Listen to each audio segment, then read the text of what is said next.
मेरे प्यारे बच्चों, आप सभी को मेरा नमस्कार। आज का टॉपिक है गृह प्रबंध। सबसे पहले ये जानेंगे कि गृह प्रबंध होता क्या है। इसके बारे में आज हम पढ़ेंगे।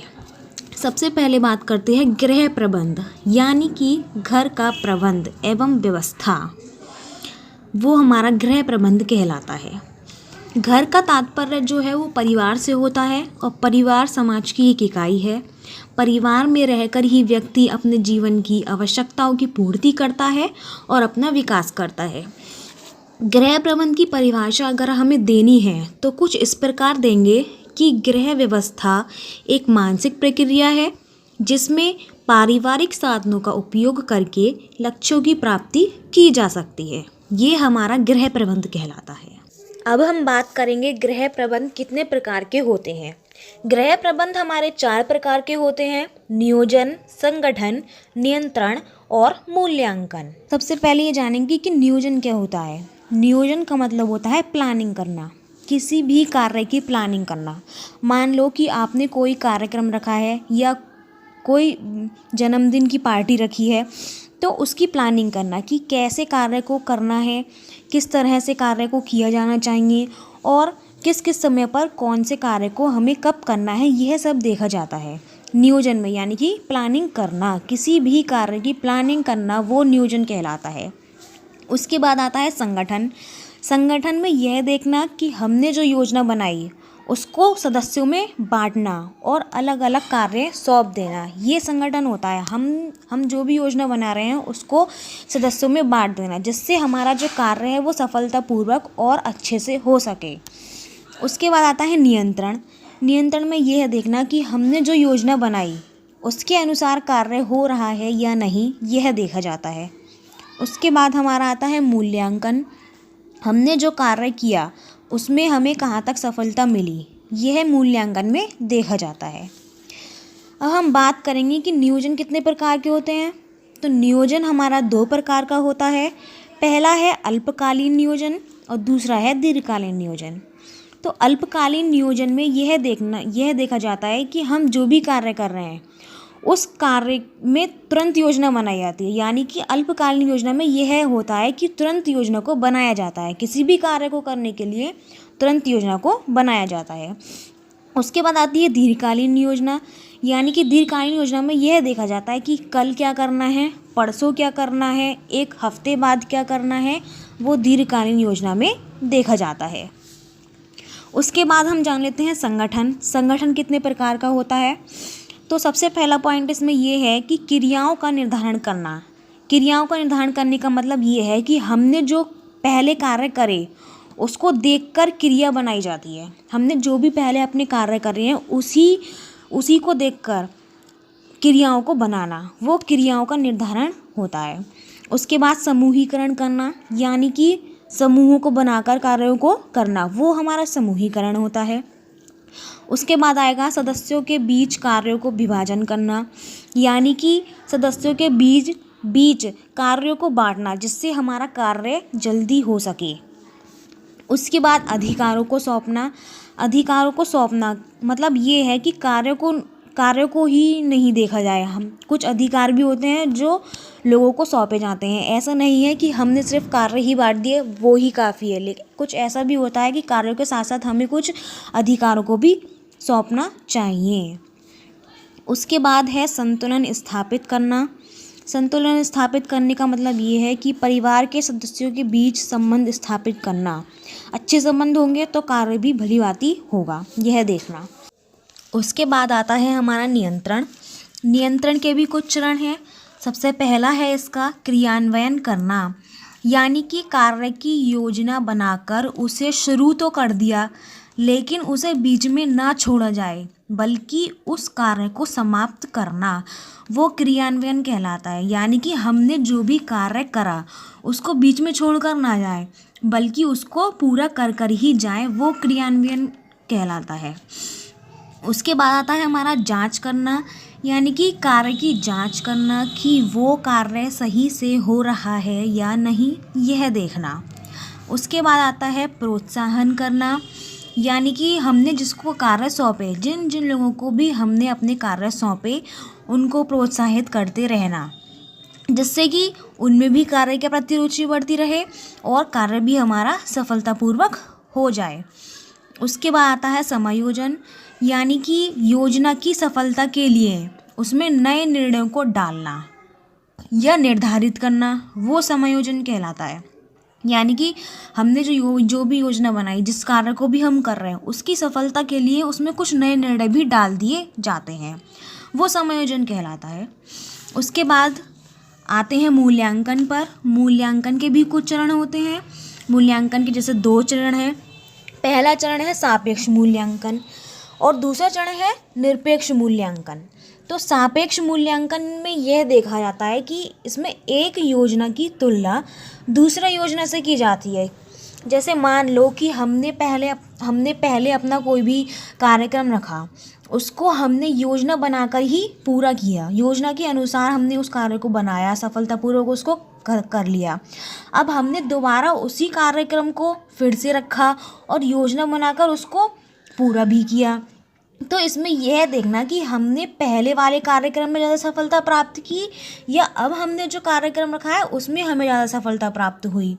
तो ऐसे योजनाओं की तुलना करके पता लगाया जाता है कि कितनी सफलता प्राप्त हुई। एक योजना की दूसरी योजना से तुलना करके पता लगाया जाता है कि हमें किस हद तक उस कार्य में सफलता प्राप्त हुई, वो सापेक्ष मूल्यांकन होता है। उसके बाद आते हैं निरपेक्ष मूल्यांकन। क्या है? निरपेक्ष मूल्यांकन में बिना किसी तुलना के ही पता लगाते हैं कि हमें किस हद तक सफलता प्राप्त हुई, वो निरपेक्ष मूल्यांकन कहलाता है। ये सभी गृह प्रबंधन के चरण थे। अब हम जानते हैं कि गृह प्रबंधन की धारणाएं क्या क्या हैं। तो सबसे पहली इसकी धारणा ये है कि प्रबंध का संबंध केवल कार्य करना ही नहीं है। यानी कि ये है कि गृह प्रबंध का अर्थ जो है वो कार्य करना ही नहीं है, बल्कि उस कार्य को व्यवस्थित रूप देना भी होता है। इसके लिए कार्य को करने से पहले पूर्व योजना बनाना और नियंत्रण की बातों को ध्यान में रखकर प्रबंध करना चाहिए। इसकी दूसरी धारणा यह भी है कि प्रबंध मुखिया तक ही सीमित है। मतलब ये कि जो गृह प्रबंध जो है वो सिर्फ मुखिया तक ही सीमित ना हो। यदि गृहिणी गृह कार्य के संबंध में प्रबंध करती है तो परिवार के सभी सदस्यों को अपनी योग्यता के अनुसार इसमें सहयोग करना चाहिए, जिससे गृह प्रबंधी कार्य में भी अपनी स्वयं की कुछ जिम्मेदारी महसूस कर सकें। ऐसा नहीं है कि गृह प्रबंध जो है वो सिर्फ मुखिया तक ही सीमित हो, सारा काम मुखिया को ही करना पड़े। सभी को आपस में बांटकर उस कार्य को पूरा करना चाहिए।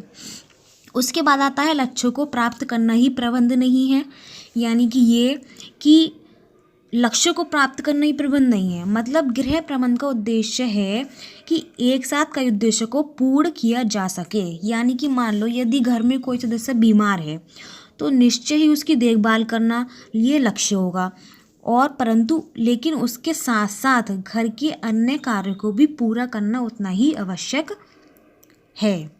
यानी कि कहने का मतलब ये है कि गृह प्रबंध जो है वो सिर्फ लक्ष्य तक ही प्राप्त ना हो, बल्कि हमें घर के सारे कामों को भी ध्यान में रखकर अपने लक्ष्यों की प्राप्ति करनी चाहिए। उसके बाद आता है प्रबंध व्यवस्था लचीली होनी चाहिए। यानी कि हमारी जो प्रबंध व्यवस्था है वो ऐसी हो कि उसमें आवश्यकता पड़ने पर हम परिवर्तन भी कर सकें। अब हम बात करते हैं गृह प्रबंध के महत्व या क्या उद्देश्य हैं। गृह प्रबंध के उद्देश्य कौन कौन से हैं? तो सबसे पहला पॉइंट इसका ये है कि परिवार के सभी सदस्यों की आवश्यकता की पूर्ति। यानी कि गृह प्रबंध का एक मुख्य उद्देश्य ये भी है कि सभी सदस्यों को संतुष्ट करना। परिवार के प्रत्येक सदस्यों को उसकी आयु, कार्य, शारीरिक आवश्यकता के अनुसार संतुलित भोजन मिलना चाहिए। तभी परिवार के सदस्यों को स्वास्थ्य भी उत्तम बना रहेगा और उनकी जो कार्य क्षमता है उसमें भी वृद्धि होती रहेगी। इसी तरह परिवार के प्रत्येक सदस्यों को पर्याप्त एवं मौसम के अनुसार आरामदायक वस्त्र भी उनके होने चाहिए। तो परिवार के सभी सदस्यों की भी आवश्यकता की पूर्ति होनी चाहिए। उसके बाद है सीमित आय से अधिक आवश्यकताएं पूरी करना। मतलब कि सीमित आय से ज़्यादा आवश्यकताओं को संतुष्ट किया जाए।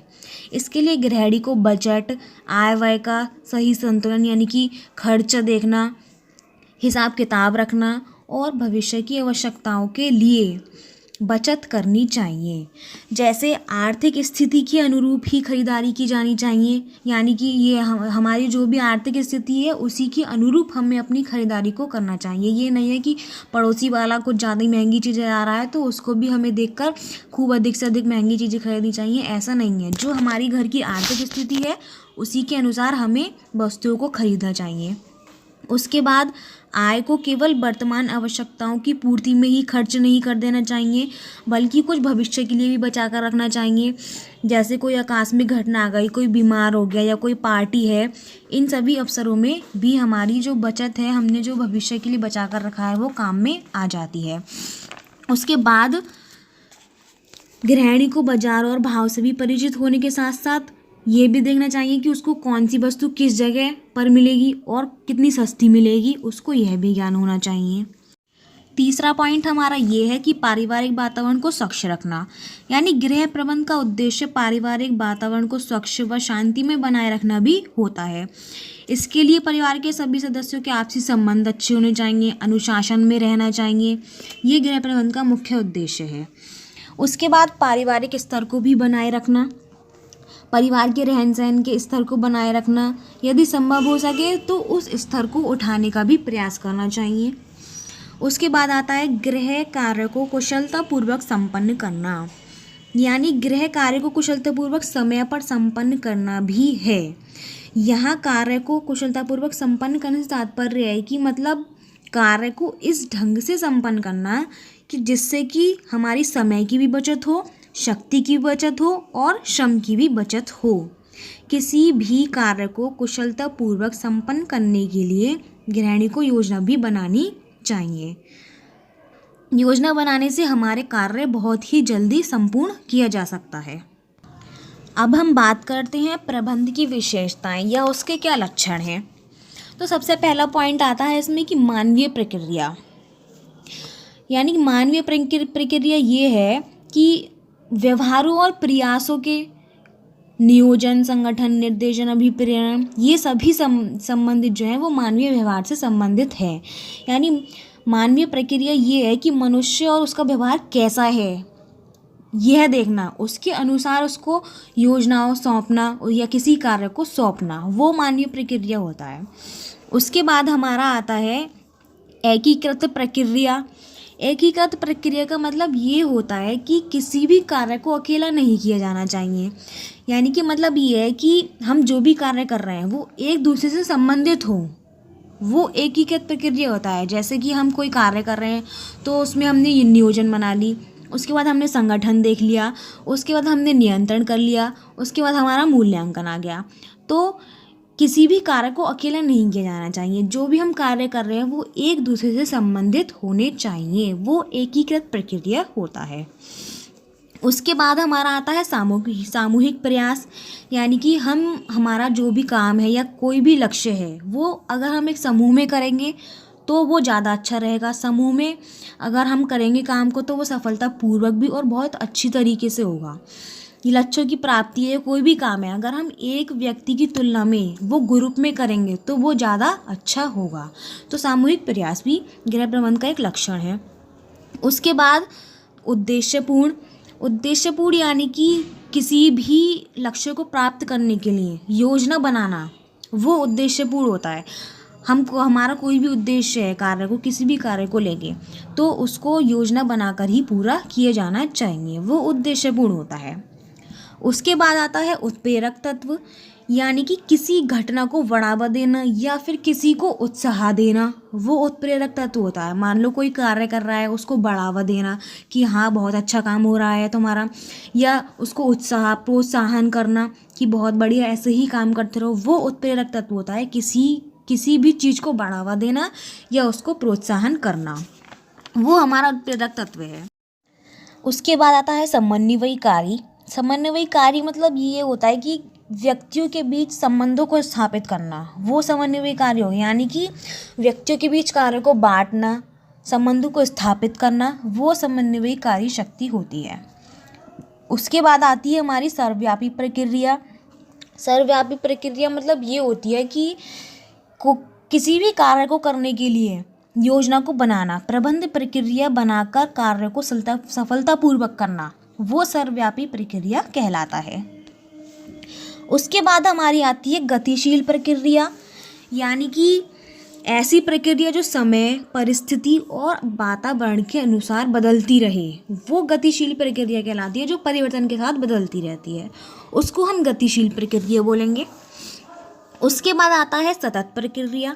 सतत प्रक्रिया मतलब निरंतर चलती रहने वाली प्रक्रिया, वो सतत प्रक्रिया होती है। जैसे किसी भी कार्य को करने के लिए प्रबंध की आवश्यकताएं करनी पड़ती हैं। जैसे कि हम किसी भी कार्य को कर रहे हैं तो उसके लिए हमें योजना बनानी पड़ेगी। योजना बनाएंगे, संगठन देखेंगे, लोगों में बांटेंगे, योजना बनाकर उसका नियंत्रण करेंगे, उसका मूल्यांकन करेंगे। तो ये एक निरंतर चलने वाली प्रक्रिया भी है। उसके बाद प्रबंध विषयक है, यानी कि प्रबंध में अनेक विषय भी होते हैं, जैसे कि समाजशास्त्र, मनोवैज्ञानिक, मानवशास्त्र, राजनीतिक आदि। ये सारे ज्ञान का भी हमें प्रयोग किया जाता है। इन सभी ज्ञानों का भी गृह प्रबंध में प्रयोग किया जाता है। इसी के साथ हमारा आज का टॉपिक गृह प्रबंध समाप्त होता है। धन्यवाद।